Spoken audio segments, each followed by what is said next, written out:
Good morning and welcome back to the Google News Initiative Digital Growth Program. I'm Alistair. I'm a tech trainer and a technology journalist. In fact, I've been working in magazine and newspapers since my first job in 1987. I'll be your guide for the next 40 minutes or so as we crack through this live Google webinar. Now scroll downwards a little bit. You should find a live chat window where Louise, my colleague, will be responding to your questions, posting links to useful online tools and resources, and generally keeping me in check. So do please feel free to ask questions in the chat. And at the end, we'll have a live Q&A before wrapping up.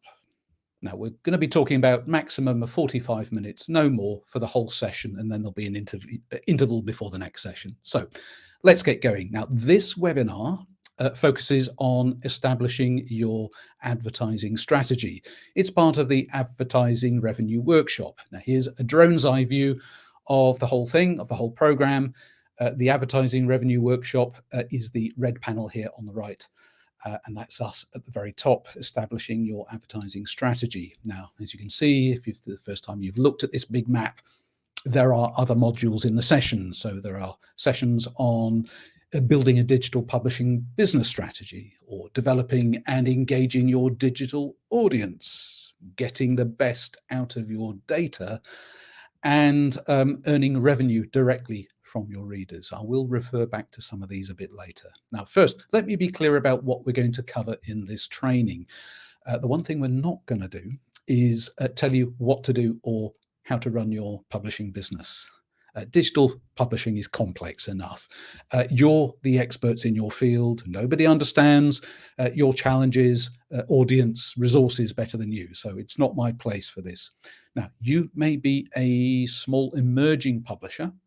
You might be a medium-sized organization, or even you're already a large established publisher, and you're looking to fill gaps in your existing digital strategy. So what we're going to do here is show you some options. We're going to share case studies, suggested tasks, further resources. What have other publishers done to drive up readership and revenue? What tools are they using? Can you use them too? It's that kind of thing. What kind of technologies might you be looking out for that's coming up? So what actions and next steps you decide to take will depend on your needs, experience, and aims. You can work out what those are. Now, if you're wondering why any of this matters, well, this workshop is definitely for you. Okay, so, your website is the center of your online publishing business, and as a digital publisher, your site functions as the most powerful platform for delivering that content to visitors, readers. This means you can earn revenue from every impression on your website. Now, advertising, journalism, it's long had this standing relationship historically, and it's often still the case that either some, if not all, of the revenue source for a publisher might be coming straight from advertising. So the focus of this session will be threefold. We're going to take a look at your ad strategy, look at the changing world of the type of ads available to you, and of course, a focus on the all-important ad experience. Now, as we go through that and we reach those stages, there will be some activities, some downloads, and some online resources you can get hold of, and Louise will be posting links to those once we get there. But first, can we just run through a quick guide to setting up your ads? It'll be really quick. I'm not going to tell you how to do it, but I just want to cover a few things, few bases before we move on. So when it comes to placing adverts on your website, there are obviously a range of options. Google is just one of them. Okay, so there might be MediaNet, buy-sell ads, exponential, propeller ads, Conversant Media, AdCash, Rhythm One. There's loads of them. Now, obviously, this is a Google-provided session. We're not going to tell you how to work with third-party products, because they can do that. We will show you by example what you can do with the Google tools. Hope that's understood. Now, also to make sure we're on the same page, I'm going to make a few assumptions. So I'm going to assume you know how ads work and that there are different types of ad networks. I've just mentioned a few. If you're not quite sure, this is still relatively new to you, Louise might be able to find you a link and post it into the chat where you can learn a bit more about ad networks for publishers. Now, you don't have to read up on it before we carry on. I'll try and be as clear as possible. But if you think there are any gaps in your knowledge, make a note of that link, bookmark it, and go back to it later once we've finished here. I'm also going to make a general assumption that you have a website of some sort and it is running ads at the moment. So you've got ads on your website or app or whatever the assets are. If not, if you're a complete beginner to how ads work, again, Louise might be able to find you a link and put it into the chat if she hasn't already, which is an introduction to using Google AdSense as a guide to getting started. Also, I'm going to make a general assumption that you know some fundamental key metrics. So you know your CPCs from CPMs, so cost per click, cost per mil, 1,000 impressions. If not, anyway, there's another link that Louise might be able to put into the chat where, again, you can follow up later on. Just click on it, bookmark it, come back here, and we'll move on. So at least we're all on the same page. This is the idea. Now, with that in mind, we can press on. As this is a Google training, so I'm only able to talk about the Google products, here's a very broad overview of the main tools and their names in the kind of ecosystem. So on the left there, of course, you've got the advertiser sees Google Ads.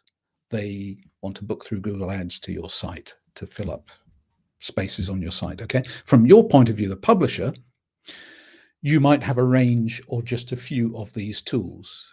Now, a couple of them here, if you have a look, so at the top it says Google Ad Manager, that's the full works, but underneath we've got some other things. Now, Google AdSense, you could possibly just run that on its own.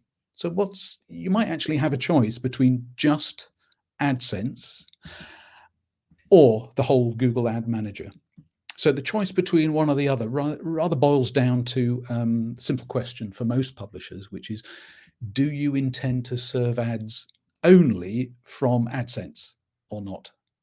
Because if every ad being served to your website is going through AdSense only, then there's really no great advantage in going for the full ad manager.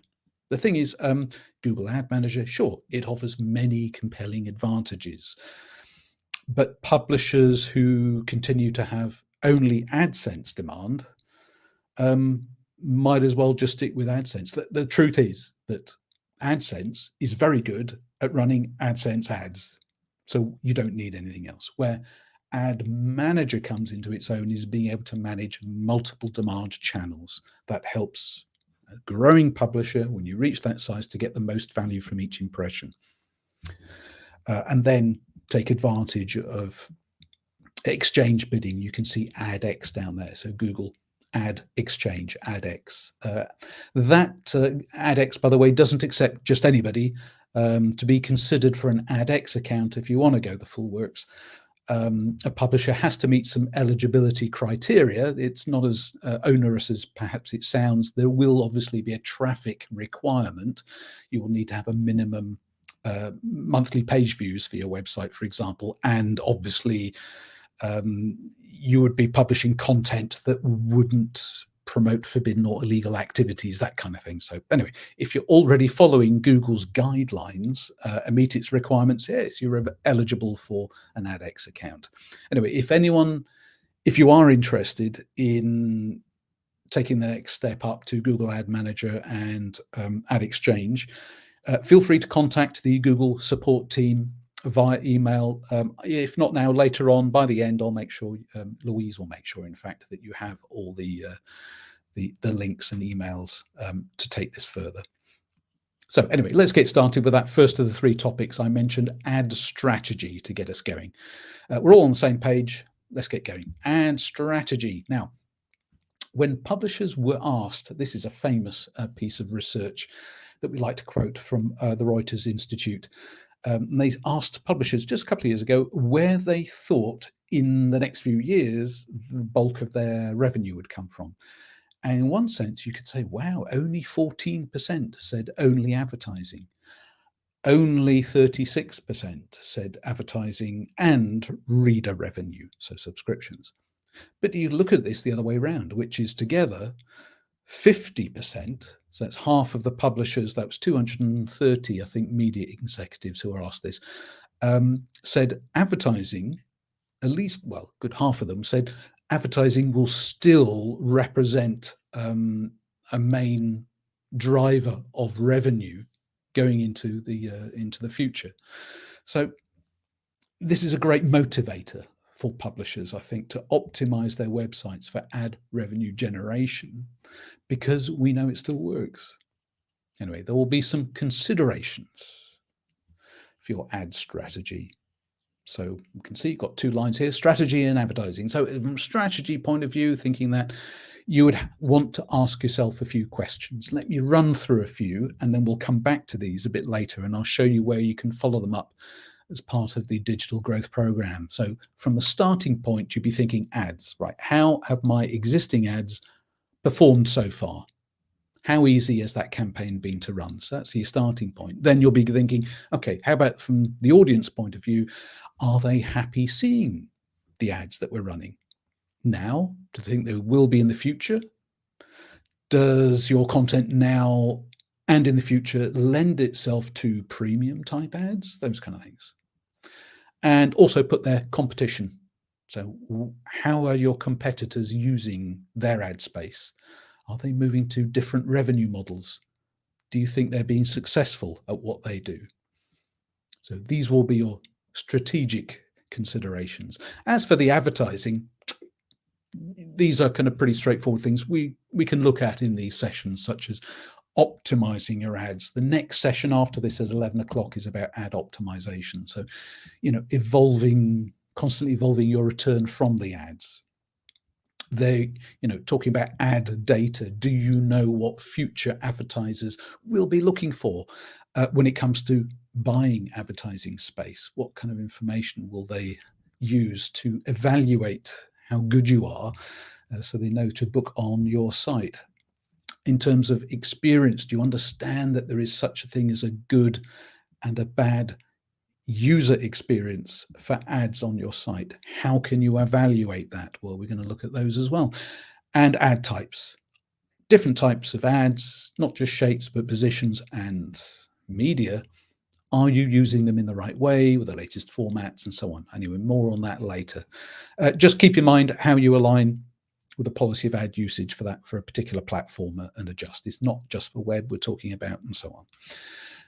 Okay, and so strategically you might be thinking, okay, what are my expected earnings? Now the figures here, get excited. Okay, take it with a pinch of salt. These are not suggestions or representations or actual figures. It's an idea of how they can ramp up quite dramatically if you can increase the page views. It should stand for a reason. So it's important to know what you should be earning from ads. So these figures were taken from the AdSense homepage. Okay, they're not from any particular client. It's just a springboard so you can see, oh yeah, so you ramp up the numbers, the earnings go up. So imagine you had monthly page views of 50,000 and said that potential annual revenue is just over $2,000. But 50,000 page views, well, that's pretty good. But if over time you were able to really ramp that up and it went up to 5 million, wow, brilliant. It dramatically increases the revenue that you can get from that. So potentially goes up to considerably more. And if you go for 10 million, you've gone well over $400,000 worth. Now, there's no guarantee or commitment that you'll earn these amounts. Okay, they're just estimates based on the content category and region that you might have selected in AdSense to see what the potential is. So these figures were based on Europe, Middle East, Africa, and the category chosen was news. So if you're slightly different, you could try something else.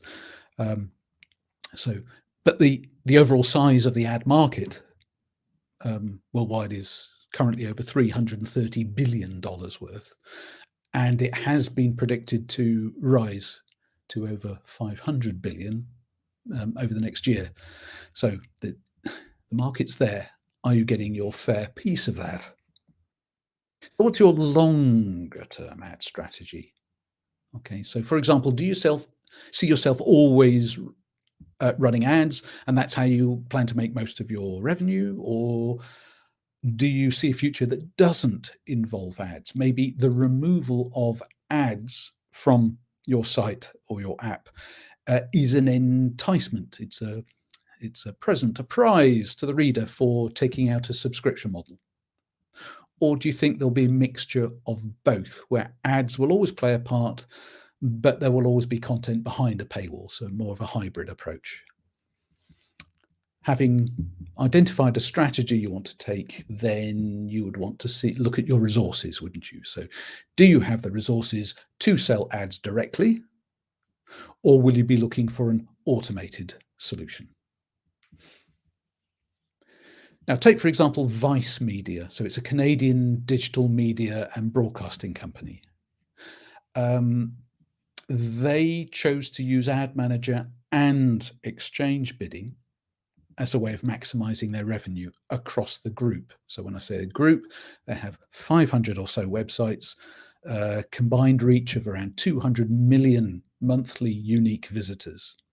So it manages a mixed programmatic ad strategy of both Ad Manager and Exchange Bidding to maximize revenue all across the lot. And the results are, there's a slight mistake on my slide here. It's 17% increase in Ad Manager revenue. I think 117, you'd be pushing it a bit too far there. So 17% increase in Ad Manager revenue, and a very healthy over 40% higher CPMs for exchange bidding inventory compared to non-exchange bidding inventory. We'll learn more about those things a bit later. So the question is, do you need a bit of help with any of this? Because that's what the GNI Digital Growth Program is here for. So do you remember those questions I raised earlier on that you should be asking yourself? Remember the starting point and thinking about your readership and competition and so on. We have the Digital Growth Program. You saw the map at the very beginning of this. We've had and will have sessions on all of these. So, are your ads working for you at the moment? How easy has that campaign been? We've done sessions on data management using NCI, RCI, so news, consumer insights, real-time content insights, to find out how things are working. In terms of growing your readership and your audience, we had a session quite at the beginning of the program with on business strategy and growing that readership. In terms of competition, what are the competitors doing? We will be running a session going ahead on purely reader revenue strategy, subscriptions, contributions, and other alternative means of income and revenue, and so on. So down on the advertising side, we're running as part of the advertising strategy at 11 o'clock. So after this session, there'll be another on optimizing your ads. Again, in the data workshops, we've been covering kind of data and ads and ad strategy. We'll see more of this as the workshop expands. Anyway, as for ad types and ad experience, well, that's what we're going to deal with next in this session. So hang on tight. In fact, let's look at one of them now, ad types. Let's look at the various types of ad available to you.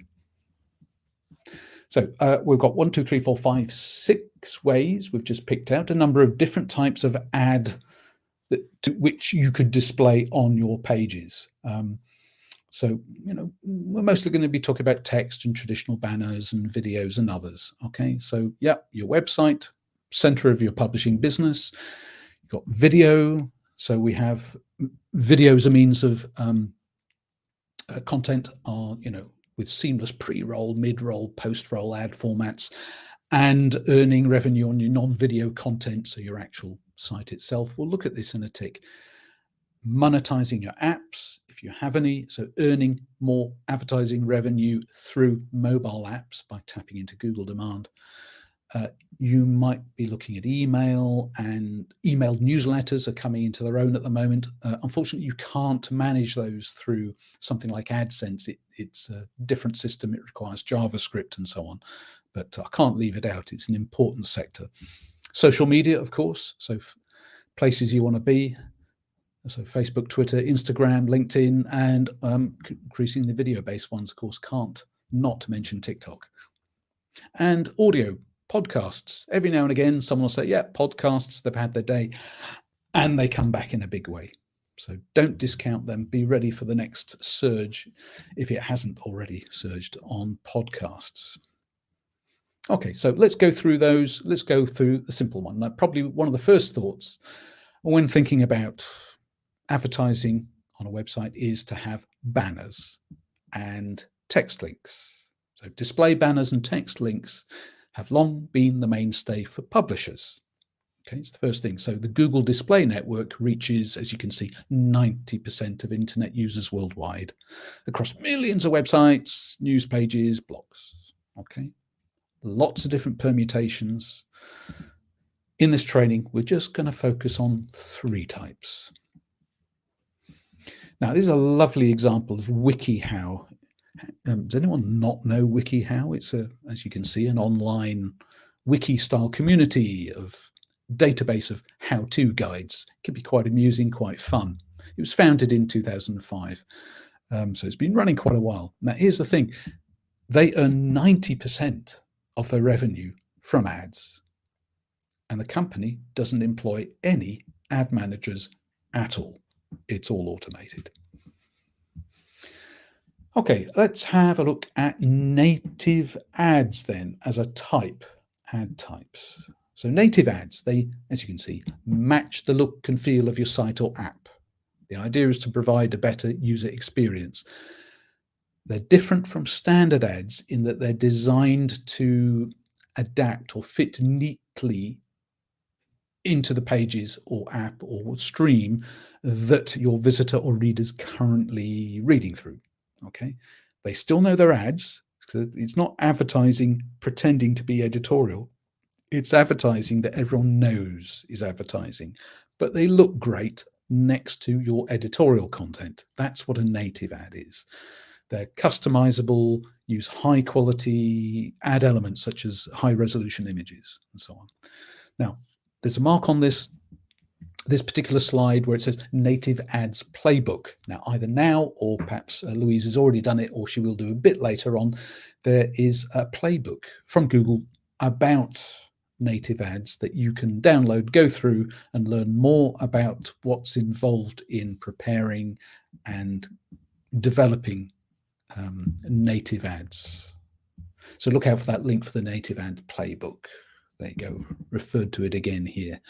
Now, the benefits of native ads is that programmatic native ads on Ad Manager, they provide this unique balance of scale and flexibility with a fair range of tools that enable you to create more engaging native ads. So the kind of benefits you get, so better ad experiences. So research has shown that native ads are found to be 18, that's very specific, 18% less distracting than in-feed banners, for example. So this is a response coming back from finding out what web users, visitors, readers think. You get higher click-through rates. Publishers have seen click-through rates increase by 1.5 times, and cost per click has gone up by over a fifth in recent data compared to just straightforward ad banner slots in the same slot. Higher CPMs is the next one. So it's great that you can allow native ad units to compete against the Google Display Ad network in Ad Exchange. This increases competition in both the format and size of ads. So in these auctions, native ads compete. This ensures native wins only when it has a higher CPM and increases competition for your existing inventory. So you essentially just opening up an extra demand source. And there'll be other inventory opportunities. So adding native formats, you're effectively creating a new opportunity for buyers, which can result in a positive revenue uplift. So, if you have feeds or grids of content where banners might provide a distracting user experience, so you've not done it, then you go, native ads, less distracting. I hadn't thought of running advertising in those slots, and now you can. It's an opportunity. So there is a strategy you'll want to form around native ads. We've got 3 points here. They're just suggestions. So your native ad implementation will depend on what your overall native strategy is going to be. Anyway, these are 3 routes you could take. So new native inventory, that's where a publisher leaves its banner inventory intact and adds new native only inventory. Native only is where the publisher has decided, right, no more banner ads, let's just get rid of them all, and transitioning everything to native only. And then, of course, you've got the third option, which is let's have a bit of a hybrid of both. So it's got, a mix of native and banner ads. So that way, perhaps you can increase the yield of existing banner slots by adding native demand to the auction. So this could be the hybrid combined with new native only as well. Now, note that some third-party buyers would rather not buy hybrid inventory because they would rather have more control. But if it's the only way to access your inventory, they could be persuaded to go for that native only. And just a couple of things you want to be thinking of, bearing in mind when for your native ad strategy, placement and style. So placement, choosing the right place, make a big difference. So where might be the best place to implement native on your site? Everywhere, somewhere? All those places change. And also styles, creating a good looking, high performing native ad is a specialized skill. Do you have the resources? Google provides native ad templates if you're interested. Have a look in the native ads playbook that I mentioned earlier, and you'll see how you can access some of the templates as a starting point, and then you'll want to involve your design and engineering teams to take it further. Now, MEAWW, established in 2015 only, Media, Entertainment, Arts Worldwide. I like to call it MEOW. Today it's desktop and mobile websites available in about 9 different languages, collectively receive over 300 million visits per month. Okay, they wanted to monetize its fast-growing audience. So just 2 years after launch, they knew something had to change, and they, looked around for partners, and they decided to work with Google Ad Manager. And the idea was to use its ad inventory to achieve its revenue goals. So they used the platform to analyze native ads, drive revenue growth, and then deliver that ad experience that was supposed to complement the editorial look, feel, and function of the company's websites. And for them, that led to doubling, so basically 200% higher CPMs compared to their previous standard banner ads, and 50% higher CPMs compared to other ad units. So looking at video, what are in-article and in-feed videos? So both are outstream formats supported for fixed display ad slots on websites and apps. So, if it was in-stream, that's you're watching a video, ad appears at the beginning, the end, maybe halfway through. These are outstream, so an in-article video, a video ad that appears between paragraphs of your editorial content on a web page, and in-feed video is a video that in social media feeds, as people are scrolling through, video comes through. So those are considerations. Now, what happens with these is that they generally have been found to produce higher CPMs. They have higher CPMs than display ads. It's video. Everyone loves them. Saying that you're accepting video ads means there's more competition. So video demand, using video demand to compete with existing display slots. And you can work it with programmatic demand. So you can get access to programmatic demand, more of it with video than otherwise. So this is your opportunity. I mentioned multi-size ads. So multi-size allows ad units of different sizes to compete in the same ad slot. So the ad size with the highest CPM wins the auction. If I could just give you an example to explain a bit more, you could set different floor prices on inventory sizes that are considered more valuable than others. So for instance, here you can see, let's say you had a large banner ad at 970 by 250 pixels would be more valuable than a much smaller ad.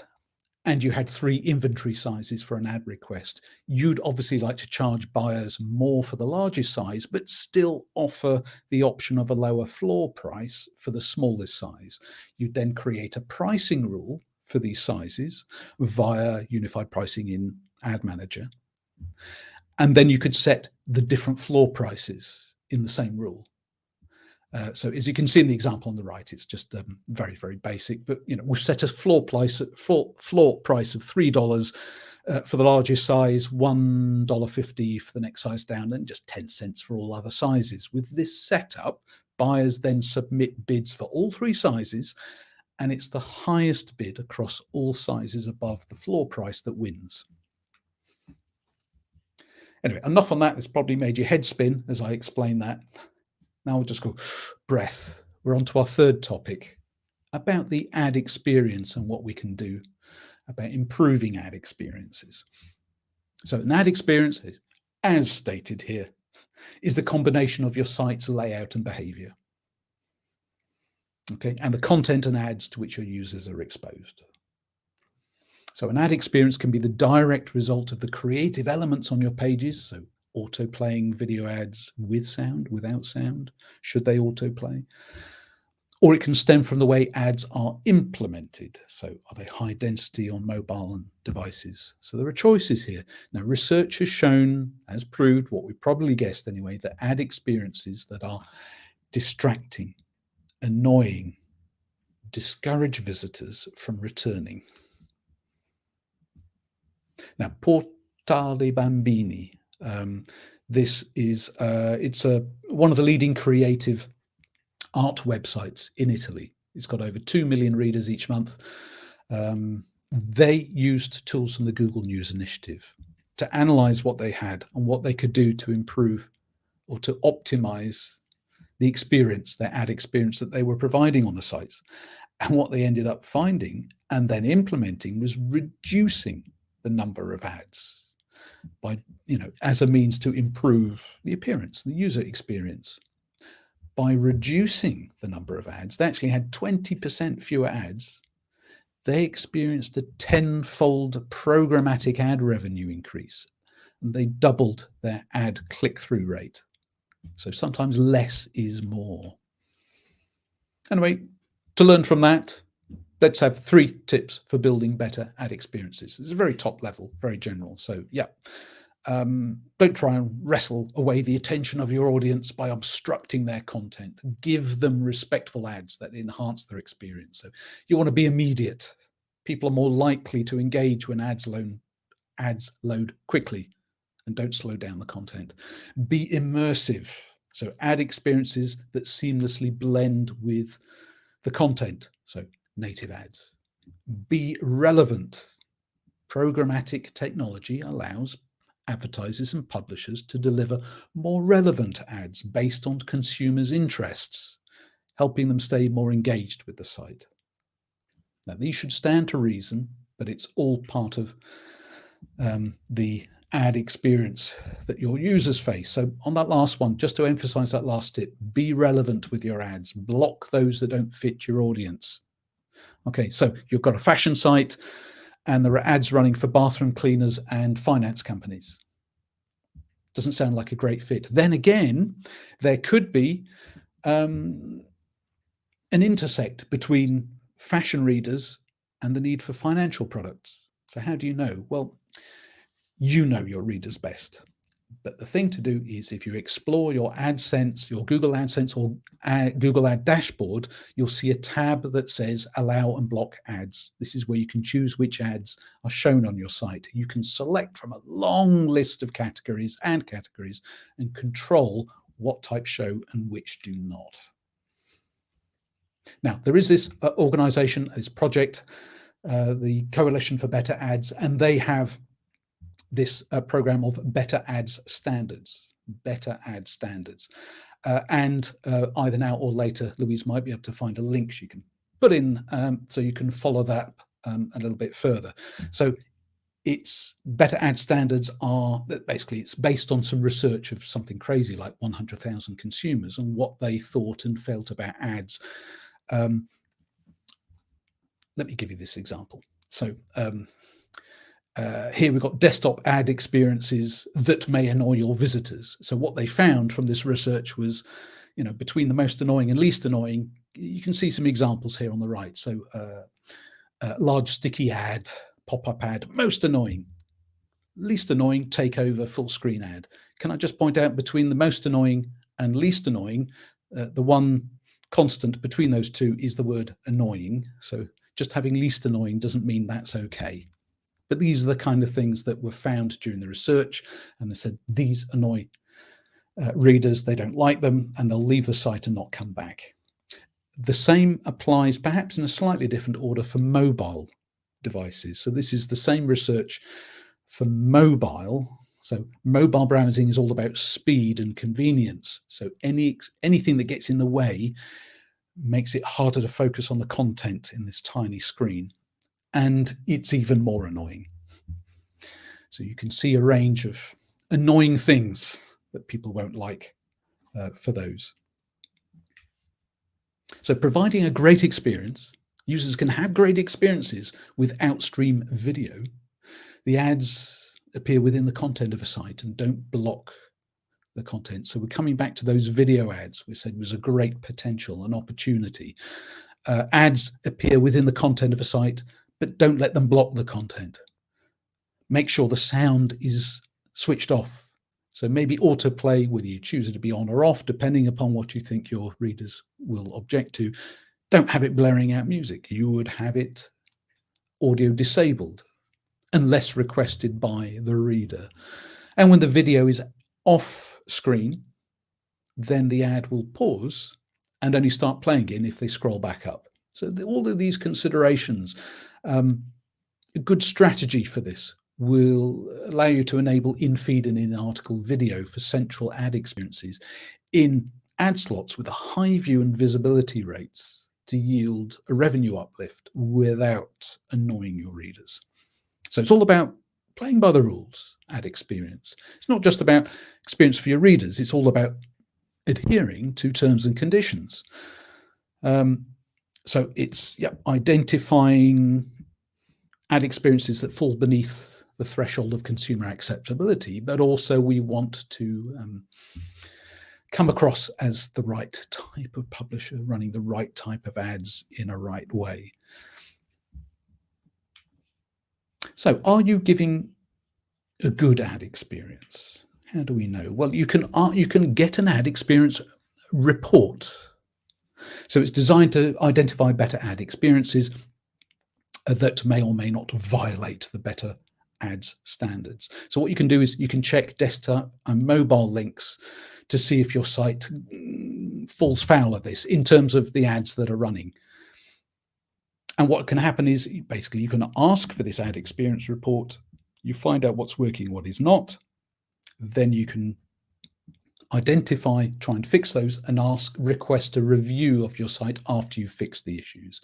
So that web address there, hopefully Louise will put the link in, you can follow that through. Ask for your own ad experience report. Now, USA Today Network, you think, oh yeah, ad experience reports just for the little guys to get up and running. This works for everyone. So USA Today, 110 million unique monthly visitors. USA Today itself, and well over 100 local publications throughout the US and Guam.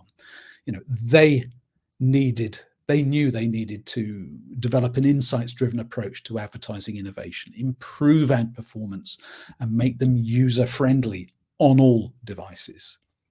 And by working with this, and it was through Google Ad Manager's native solution to test and optimize creative elements, they saw 12% lift in click-through rates, 39% increase in video completion rates, so people watched all the way to the end, and 52% longer time in the users in the view than standard ad units were performing before that date.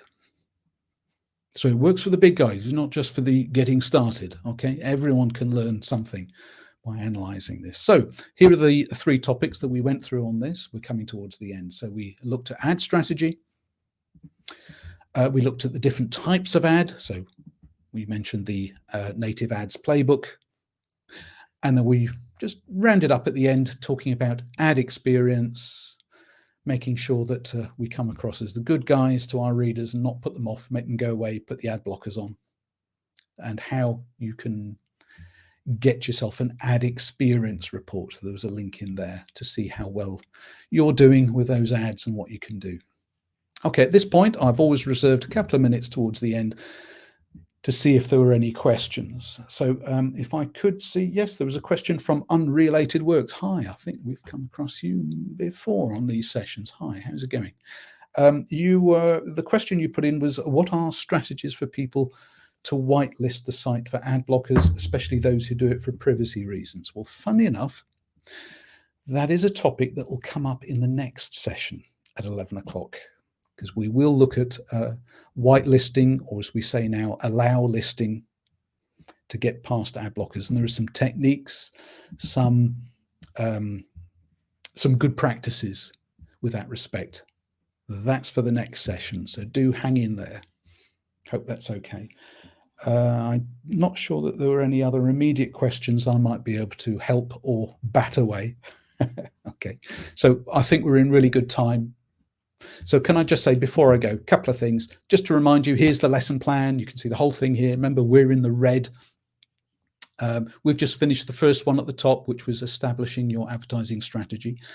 Now we're going to have an interval of about 15 minutes, and then at 11 o'clock UK time, we're on to another session. It's the optimizing ad revenue session.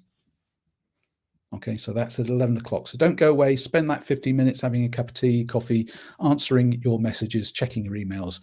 Just hang in, stay here, and we'll restart after the interval. Now, also, I would like you to bear in mind 3 other things.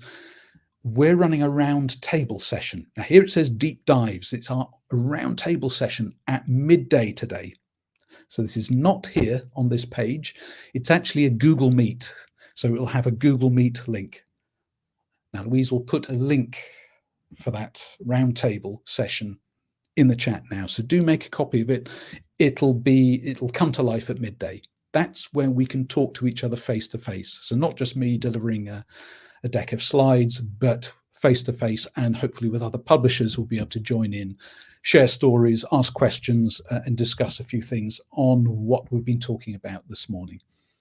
Okay, so look out for that link and join us at midday if you can, leading up to our lunch break. GNI also runs a series of labs, so it's full of other materials, video training, and so on. So check those out. You'll be sent links to those, no doubt, by email if you've registered for this.